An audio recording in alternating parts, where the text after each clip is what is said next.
Hello friends, कैसे हो। जी के 2020 यूट्यूब चैनल में आपका हार्दिक स्वागत है। दोस्तों 29 जून के इस करंट अफेयर वीडियो को आप ध्यान से देखिए और बाद में आप सोचिए कि इसी तरह का करंट अफेयर का वीडियो आपने एक साल तक के लिए देख लिया तो आपका जो सोचने का तरीका है वो पूरी तरह बदल जाएगा और आपके आने वाले एग्जामिनेशन में करंट अफेयर का एक सिंगल क्वेश्चन भी गलत नहीं हो सकता, यह हमारा वादा है। और हर वीडियो के लास्ट में मैं आपसे एक क्वेश्चन पूछूंगा जिसका आंसर आपको नीचे कमेंट बॉक्स में देना है और आज के वीडियो के क्वेश्चन की पीडीएफ फाइल नीचे डिस्क्रिप्शन में लिंक मिल जाएगी, वहां से आप डाउनलोड कर सकते हैं, पढ़ सकते हैं। तो चलिए स्टार्ट करते हैं पहले क्वेश्चन से। आज का पहला क्वेश्चन है, भारत में हर साल करीब कितने लोग बिजली गिरने से मारे जाते हैं।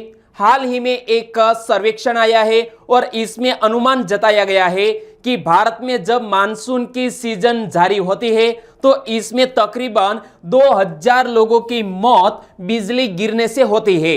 यानी कि इस क्वेश्चन का सही आंसर है ऑप्शन बी, 2000 लोग। और यह अन्य देशों के कंपैरिजन करें तो हमारा भारत देश का जो आंकड़ा है वो बहुत ही ऊंचा है। तो देखो, बादलों के तूफान के रूप में इकट्ठा होने से आकाशीय बिजली बनने की शुरुआत होती है और बर्फ के छोटे छोटे टुकड़े और बेहद ठंडे पानी की बूंदें आपस में टकराते हैं और इनमें बीच विपरीत ध्रुवों के विद्युत कणों का प्रवाह होता है और इसी के कारण यह बिजली पैदा होती है।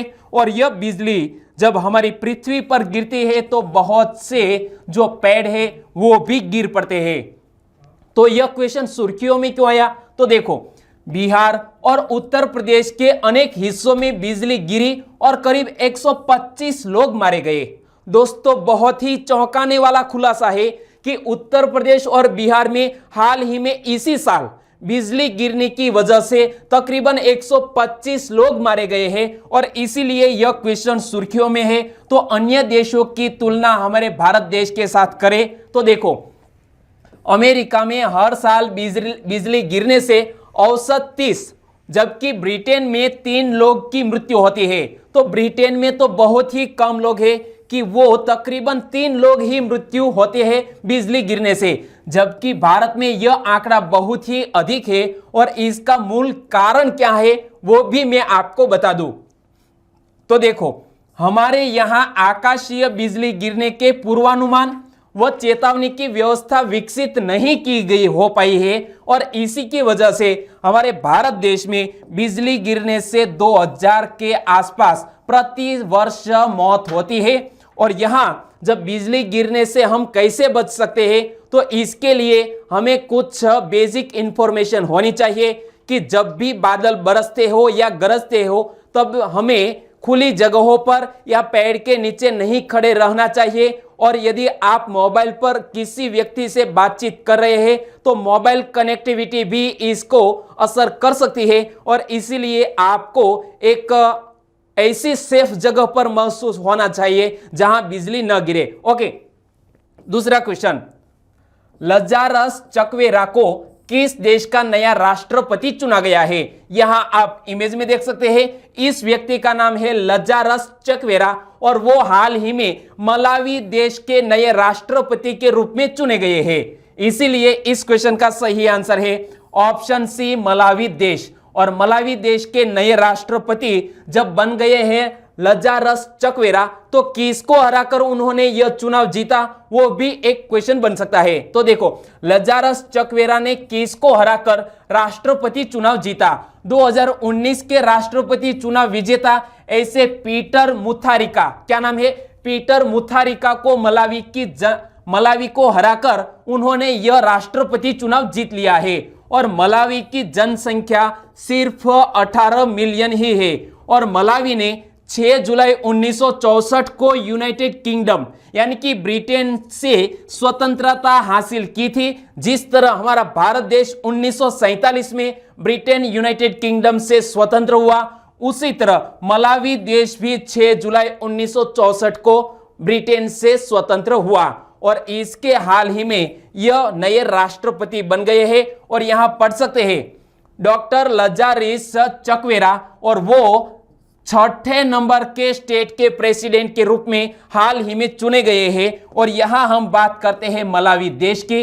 तो पहले तो यहां आप मैप में देखिए कि कहां पर स्थित है। मलावी एक अफ्रीकी कंट्री है, यहां पर देख सकते हैं यह है मलावी कंट्री, जिसके अगल बगल में तंजानिया, मोजाम्बिक, जाम्बिया और जिम्बाब्वे जैसे देशों से घिरा हुआ है। तो देखो मलावी दक्षिण अफ्रीका में स्थित एक देश है और इसे पहले न्यासालैंड भी कहा जाता था और वह एक क्या नाम है दोस्तों, लॉन्ड लॉक्ड देश है, यानी कि सभी तरफ से वह घिरा हुआ है जमी से और इसी सीमा जाम्बिया, तंजानिया, मोजाम्बिक के साथ लगती है। और मलावी देश की कैपिटल का नाम क्या है? लिंगोंग्वे। नाम थोड़ा डिफिकल्ट है, याद रखो। मलावी देश की कैपिटल लिंगोंग्वे और मलावी की करेंसी है क्वाचा। तो दोस्तों किसी भी देश से बेसिक इंफॉर्मेशन इतनी आपको याद रखनी है। और दोस्तों हर क्वेश्चन से जुड़े इसी तरह इंपॉर्टेंट फैक्ट मैं आपके सामने रखूंगा। हमारा यह तरीका आपको अच्छा लगता है, लाइक करना मत भूलिएगा। तीसरा क्वेश्चन, 1 जुलाई 2020 से किल कोरोना अभियान किस राज्य में शुरू किया जाएगा? 1 जुलाई से यह किल कोरोना अभियान मध्य प्रदेश में शुरू किया जाएगा। यानी कि इस क्वेश्चन का सही आंसर है ऑप्शन ए, मध्य प्रदेश। और मध्य प्रदेश में जो कोरोना संक्रमण की संख्या बढ़ती जा रही है, तो इसको नियंत्रित करने हेतु यह कदम उठाया गया है। तो देखो एक क्वेश्चन और बन गया, किल कोरोना अभियान का उद्देश्य क्या है? मध्य प्रदेश में कोविड-19 के प्रसार को नियंत्रित करना इस किल कोरोना अभियान का उद्देश्य है। और किल कोरोना अभियान आखिर है क्या? एक यह डोर टू डोर सर्वे होगा और यह अभियान राज्य में प्रति 10 लाख लोगों पर कोविड-19 परीक्षण क्षमता को 2 गुना करके 4000 से लेकर 8000 कर दिया जाएगा। और यह जब अभियान लॉन्च किया गया है मध्य प्रदेश में, तो इनसे जुड़ा हुआ एक और क्वेश्चन बन जाता है, किल कोरोना अभियान पूरे राज्य में कितने दिनों तक चलाया जाएगा? 15 दिनों तक। कितने? 15 दिनों तक। और मध्य प्रदेश में जो रिकवरी दर है ना दोस्तों, वो हमारे भारत के लिहाज से काफी ऊंचा है, क्योंकि भारत में तकरीबन 58% जो कोविड-19 के मरीज है वो रिकवर होते हैं, लेकिन मध्य प्रदेश में यह जो रेट है ना वो 76.9% है। और यहां हम बात करते हैं मध्य प्रदेश के, तो मध्य प्रदेश के नए चीफ मिनिस्टर के रूप में शिवराज सिंह चौहान हाल ही में है। तो इनसे जुड़ा हुआ एक इतिहास बन गया है। शिवराज सिंह चौहान ने चौथी बार मध्य प्रदेश के मुख्यमंत्री के रूप में शपथ ली। शिवराज सिंह चौहान का जन्म 5 मार्च 1959 को हुआ और शिवराज सिंह चौहान ने मध्य प्रदेश के 32वें मुख्यमंत्री के रूप में शपथ ली है। और जब बात करते हैं मध्य प्रदेश की, तो पहले तो आप यहां मैप में देखें कि हमारा भारत का दिल जिसे कह सकते हैं वो सेंटर में स्थित है मध्य प्रदेश, जिसके अगल बगल में राजस्थान, गुजरात, यहां पर है महाराष्ट्र और छत्तीसगढ़ उत्तर प्रदेश से जुड़ा हुआ है। मध्य प्रदेश की कैपिटल का नाम क्या है? भोपाल। मध्य प्रदेश की कैपिटल भोपाल को राजा भोज की नगरी तथा जिलों की नगरी भी कहा जाता है। और मिथाइल आइसोसाइनेट गैस के रिसाव के कारण भोपाल गैस त्रासदी में तकरीबन 2000 लोगों की मौत हो गई थी। और मध्य प्रदेश के राज्यपाल है लालजी टंडन, लेकिन हाल ही में उनकी जो तबीयत है वो खराब होने की वजह से इसका अतिरिक्त चार्ज, यानी कि मध्य प्रदेश के राज्यपाल का अतिरिक्त चार्ज सौंपा गया है पड़ोसी राज्य यानी कि उत्तर प्रदेश की राज्यपाल आनंदीबेन पटेल को। और मध्य प्रदेश का राजकीय पशु क्या है? बारहसिंगा। मध्य प्रदेश का राजकीय पुष्प क्या है? सफेद लिली। मध्य प्रदेश का राजकीय पक्षी है शाह बुलबुल और राजकीय वृक्ष है बरगद। और मध्य प्रदेश की जो राजकीय फसल है वो है सोयाबीन। और वहां के हाल ही में मुख्यमंत्री अब बन गए हैं शिवराज सिंह चौहान। और इनसे जुड़ा हुआ एक इतिहास जो बन गया वो भी मैंने आपको बात बताई। चौथा क्वेश्चन, यूनिसेफ की एक रिपोर्ट के अनुसार किस देश में 5 वर्ष से कम आयु के लगभग 2.4 मिलियन बच्चे भूखे और कुपोषण का सामना कर रहे हैं? यूनिसेफ द्वारा हाल ही में एक रिपोर्ट जारी की गई है। कोविड-19 के चलते और आंतरिक गृह युद्ध के कारण इसी देश की जो हालत है वो काफी बदतर होने चली है और तकरीबन 2.4 मिलियन बच्चे भूखे और कुपोषण का सामना कर रहे हैं। और इस देश का नाम है दोस्तों यमन। क्या है? यमन।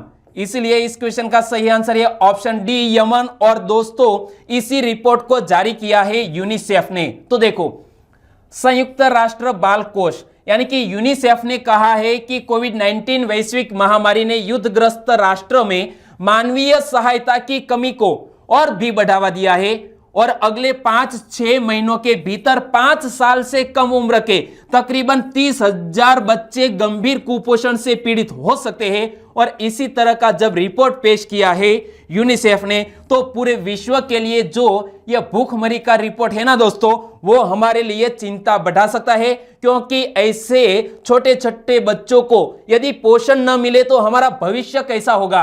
और बात करते हैं यमन की, तो यमन गृह युद्ध किसके बीच शुरू हुआ है कि जिसके कारण यहां ऐसी स्थिति पैदा हुई है। तो देखो, हौथी सशस्त्र आंदोलन और यमन सरकार के बीच मार्च 2015 में यह युद्ध शुरू हुआ है और हाल ही में ऐसी स्थिति बन गई है कि जो यह यमन देश है इसकी कैपिटल पर भी इस हौथी सशस्त्र आंदोलन के इसी उग्रवादियों ने कब्जा कर लिया है। तो देखो, वर्तमान में हौथी सशस्त्र बलों का सना यानी कि यमन की कैपिटल का नाम है सना, उस पर नियंत्रण है, कंट्रोल कर लिया है और इसीलिए यमन है वो काफी चर्चा में है। और यमन कहां पर स्थित है, तो यहां भारत के लोकेशन के लिहाज से देखें तो यहां पर है यूएई और यहां से आगे बढ़ते हुए यह है यमन। यमन की कैपिटल का नाम है सना। यमन के राष्ट्रपति है अब्दुल रब मंसूर अल हादी। यमन के प्रधानमंत्री है अली मोहम्मद मुजूर और यमन की करेंसी है यमनी रियाल। दोस्तों, इतने फैक्ट आप याद रख लीजिए। पांचवा क्वेश्चन, हाल ही में गरीब कल्याण रोजगार अभियान वेब पोर्टल किसने लॉन्च किया? गरीब कल्याण रोजगार अभियान एक वेब पोर्टल हाल ही में लॉन्च किया गया है नरेंद्र सिंह तोमर के द्वारा। यानी कि इस क्वेश्चन का सही आंसर है नरेंद्र सिंह तोमर। लेकिन नरेंद्र सिंह तोमर हमारे किस मंत्रालय के मंत्री है, वो भी एक क्वेश्चन बन सकता है। तो दोस्तों देखो, ये है नरेंद्र सिंह तोमर और नरेंद्र सिंह तोमर हमारे किस मंत्रालय के मंत्री है, तो याद रखो हमारे केंद्रीय ग्रामीण विकास, पंचायती राज और कृषि और किसान कल्याण मंत्री है नरेंद्र सिंह तोमर। और उन्होंने हाल ही में एक वेब पोर्टल लॉन्च किया है गरीब कल्याण रोजगार अभियान के हेतु। तो इनसे जुड़ा हुआ एक और क्वेश्चन भी याद रखो, गरीब कल्याण रोजगार अभियान का वेब पोर्टल क्यों लॉन्च किया गया है? जनता को इस अभियान के विभिन्न जिलावार और योजनावार घटकों के बारे में जानकारी प्रदान करने के लिए इस वेब पोर्टल को हाल ही में नरेंद्र सिंह तोमर ने आभासी जरिए से यानी कि कॉन्फ्रेंसिंग के जरिए लॉन्च किया है। और यहां हम बात करते हैं इस मंत्रालय की, तो देखो, ग्रामीण विकास मंत्रालय 50,000 करोड़ रुपए के वित्त पोषण के साथ शुरू किए गए कार्यक्रम का नोडल मंत्रालय है। यानी कि गरीब कल्याण योजना के लिए जब पोर्टल लॉन्च किया गया है तो इसकी नोडल एजेंसी के रूप में कौन कार्य करेगा? The ministry of rural development, government of India. छठा क्वेश्चन, माइकल मार्टिन किस देश के नए प्रधानमंत्री चुने गए हैं? यहां आप इमेज में देख सकते हैं, यह है माइकल मार्टिन और वो बन गए हैं हाल ही में आयरलैंड देश के नए प्रधानमंत्री। यानी कि इस क्वेश्चन का सही आंसर है ऑप्शन बी आयरलैंड, और जिसकी जो मानव विकास दर है वो काफी हाई है और इसी देश के नए प्रधानमंत्री बन गए हैं माइकल मार्टिन। तो माइकल मार्टिन ने किसको हराकर यह चुनाव जीता, वो भी एक क्वेश्चन बनता है। तो देखो, आयरलैंड के निचले सदन द्वारा माइकल मार्टिन को आयरलैंड का नया प्रधानमंत्री चुना गया है। और माइकल मार्टिन किस पार्टी के नेता है? 2011 से फियाना फील पार्टी के वो नेता है और आयरलैंड की राजधानी का नाम क्या है? डबलिन। डबलिन है वो आयरलैंड की राजधानी है और यहां माइकल मार्टिन को भी देख सकते हैं, वो बन गए हैं आयरलैंड के नए प्रधानमंत्री। और आयरलैंड के राष्ट्रपति कौन है? तो यहां आप देख सकते हैं माइकल डी हिंगिस, वो है आयरलैंड के राष्ट्रपति। और मैंने इसकी कैपिटल भी बताया डबलिन। और यह आयरलैंड कहां पर स्थित है? तो यह एक यूरोपीय कंट्री है और यहां आप देख सकते हैं यह है आयरलैंड। और आयरलैंड की आधिकारिक करेंसी क्या है? यूरो। क्या है? यूरो है आयरलैंड की आधिकारिक करेंसी है। सातवां क्वेश्चन,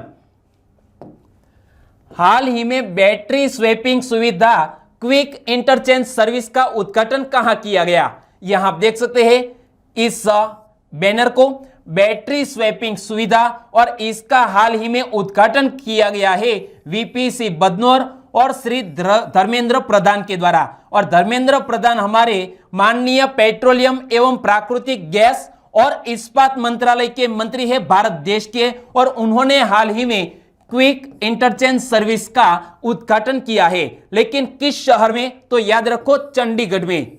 चंडीगढ़ केंद्र शासित प्रदेश में हाल ही में QIC का उद्घाटन किया गया। और चंडीगढ़ है वो पंजाब की कैपिटल, हरियाणा की कैपिटल और एक केंद्र शासित प्रदेश भी, और जिसके प्रशासक कौन है? तो यहां आप पढ़ सकते हैं वीपीसी बदनौर चंडीगढ़ के प्रशासक भी है। और किस किस राज्य के राज्यपाल है वो आप नीचे कमेंट सेक्शन में आंसर दे सकते हैं। लेकिन यहां एक टर्म आया QIS, इसका पूरा नाम क्या होता है?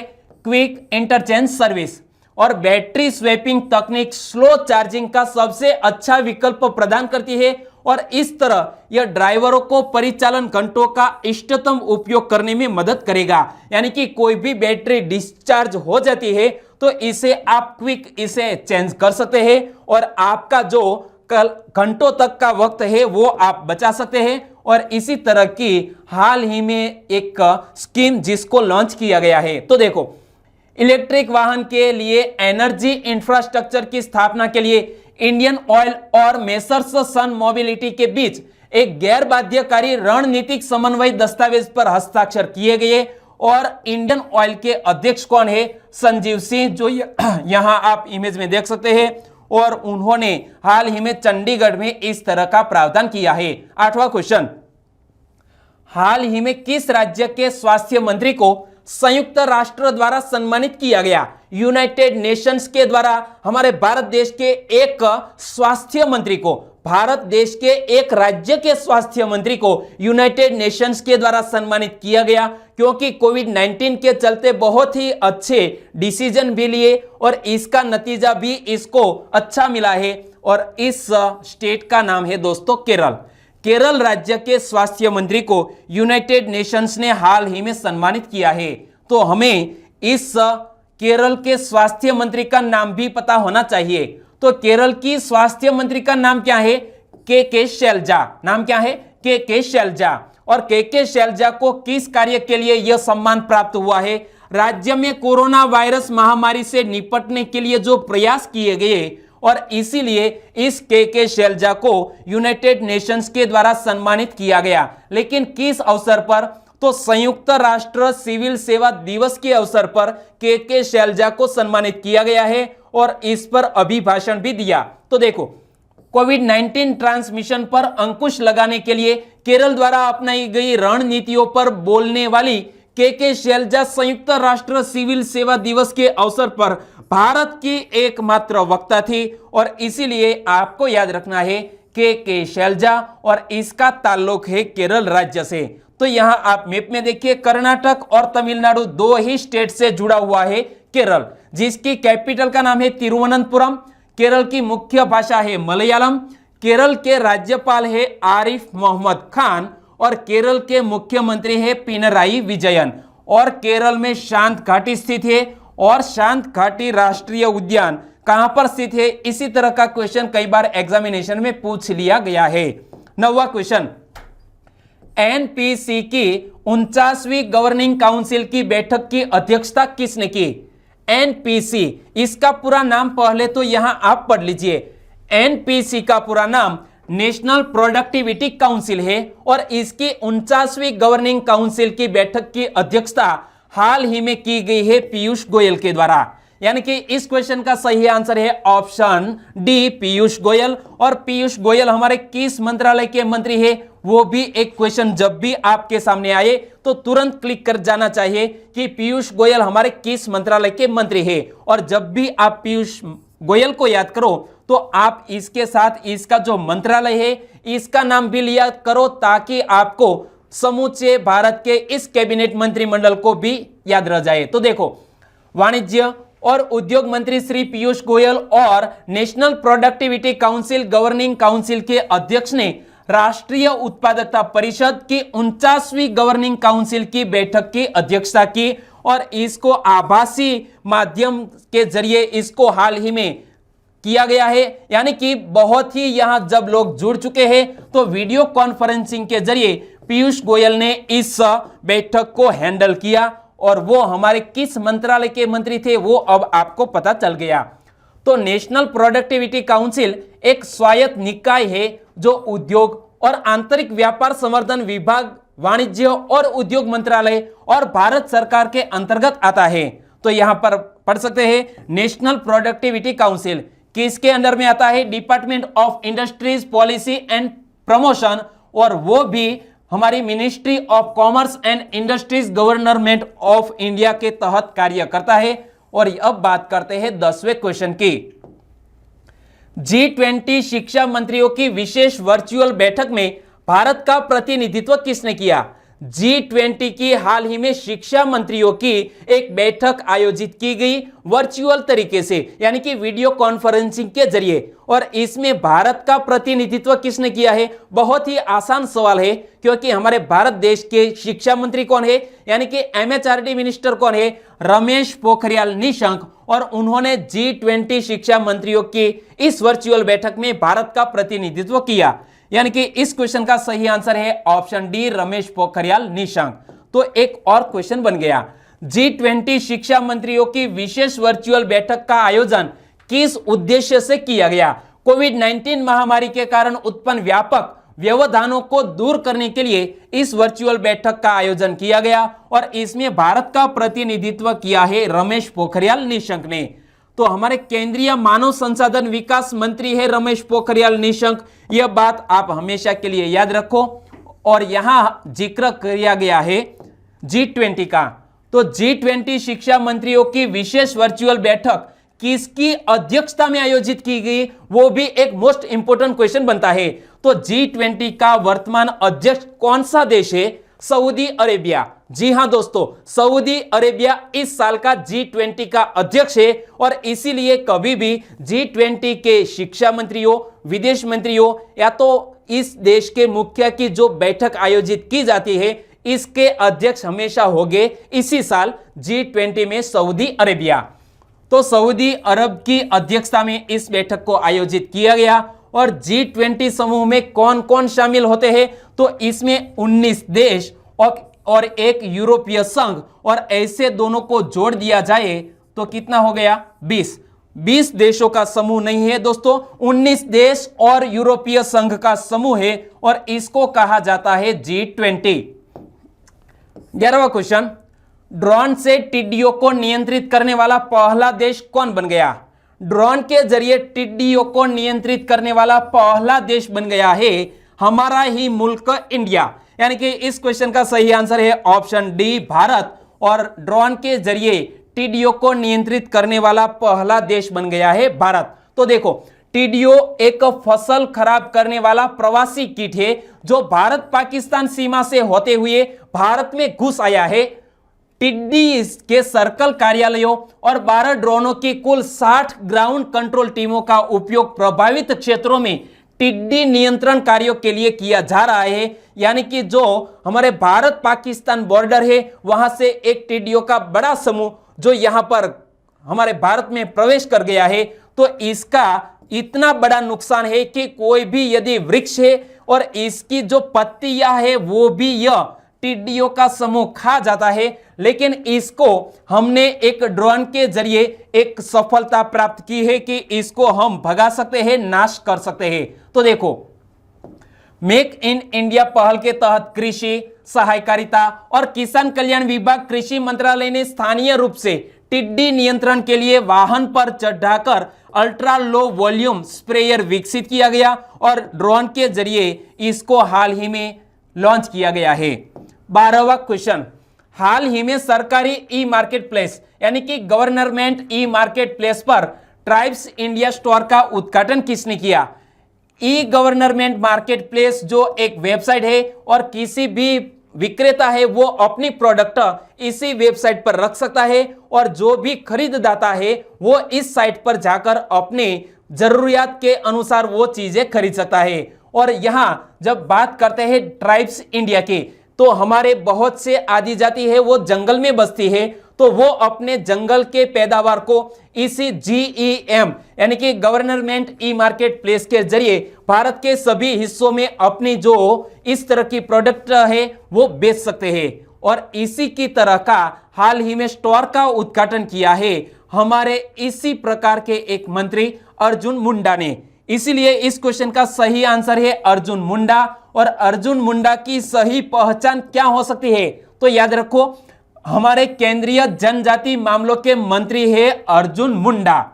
और उन्होंने हाल ही में ई मार्केट प्लेस पर इसी तरह के सेलर और बायर के लिए एक प्लेटफॉर्म लॉन्च किया। तो देखो, ट्राइब्स इंडिया स्टोर सरकार द्वारा खरीद को सुविधाजनक बनाने में मदद करेगा। उत्पादों के साथ मंत्री ने ट्राइफेड की नई वेबसाइट trifed.tribal.gov.in भी लॉन्च किया है। और इसी वेबसाइट के जरिए जो हमारे वन में रहने वाले लोग हैं, इसको ट्राइब्स लोगों को काफी फायदा मिलेगा। और जनजातीय मामलों के मंत्रालय ने ट्राइफेड गो डिजिटल और बी वोकल फॉर लोकल पर ध्यान केंद्रित किया है। और ट्राइफेड के वर्तमान अध्यक्ष कौन है, वो भी एक क्वेश्चन बनता है। रमेश चंद मीणा वो ट्राइफेड के वर्तमान अध्यक्ष है। और ट्राइफेड का पूरा नाम क्या होता है, tribal cooperative marketing development federation of India limited, TRIFED का पूरा नाम होता है।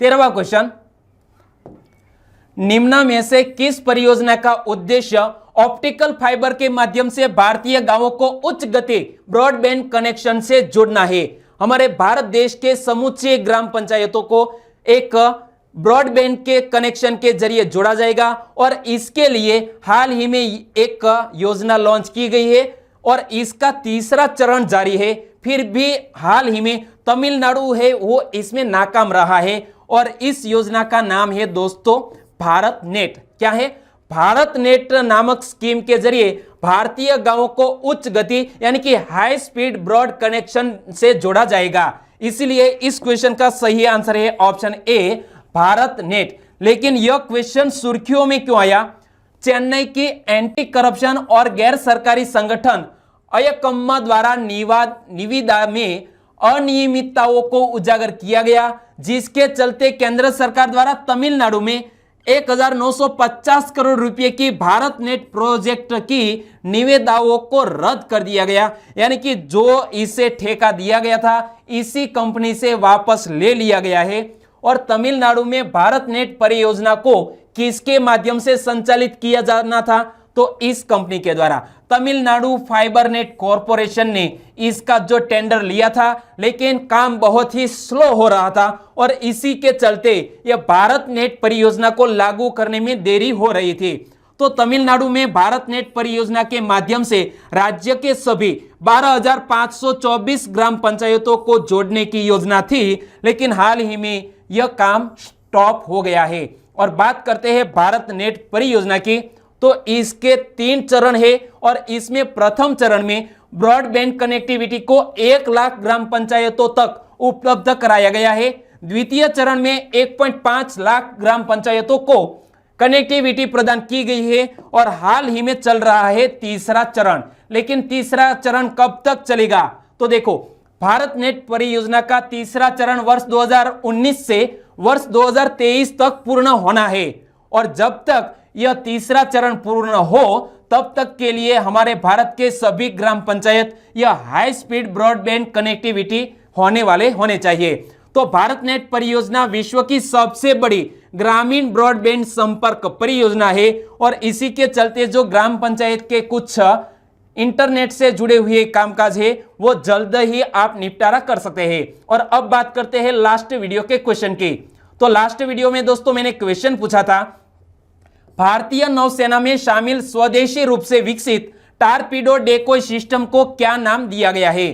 दोस्तों इस क्वेश्चन में मैंने भी गलती की थी और हमारे एक सब्सक्राइबर फ्रेंड है, उन्होंने हमें करेक्शन कराया, तो उनका सबसे पहले तो मैं थैंक्स कहना चाहूंगा। इसका असली नाम तो कोई भी हो सकता है, लेकिन उस व्यक्ति का नाम है स्नेही 2020। इसी व्यक्ति ने हमें करेक्शन करवाया और उन्होंने कहा कि सर जी, नौसेना में शामिल स्वदेशी रूप से विकसित टारपीडो डेको सिस्टम और इसका नाम है मारिच, जबकि मैंने गलती से जटायु बोल दिया था और इसीलिए आप दोस्तों करेक्शन कर लीजिएगा। इस क्वेश्चन का सही आंसर है ऑप्शन बी मारिच। और इसी के बारे में डिटेल में बताया है स्नेही 2020 ने कि इस क्वेश्चन का सही आंसर है मारिच।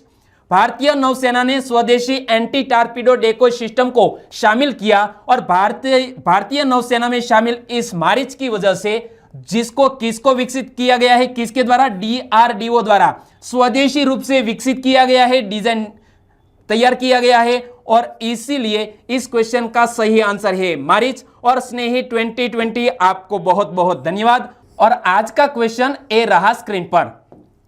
वर्ष 2021 को किस विद्रोह की 100वीं वर्षगांठ के रूप में चिन्हित किया गया है? हिस्ट्री से जुड़ा हुआ क्वेश्चन है, लेकिन फिलहाल करंट अफेयर में है कि 2021 को किस विद्रोह की 100वीं वर्षगांठ के रूप में चिन्हित किया गया है। 4 ऑप्शन, 4 विद्रोह आपकी स्क्रीन पर है और उसी में से सही आंसर चुनकर आपको आंसर देना है नीचे कमेंट बॉक्स में। तो दोस्तों आंसर देना मत भूलिएगा। जल्द ही हम दूसरे करंट अफेयर वीडियो में मिलने वाले हैं। तब तक के लिए टेक केयर एंड जय हिंद।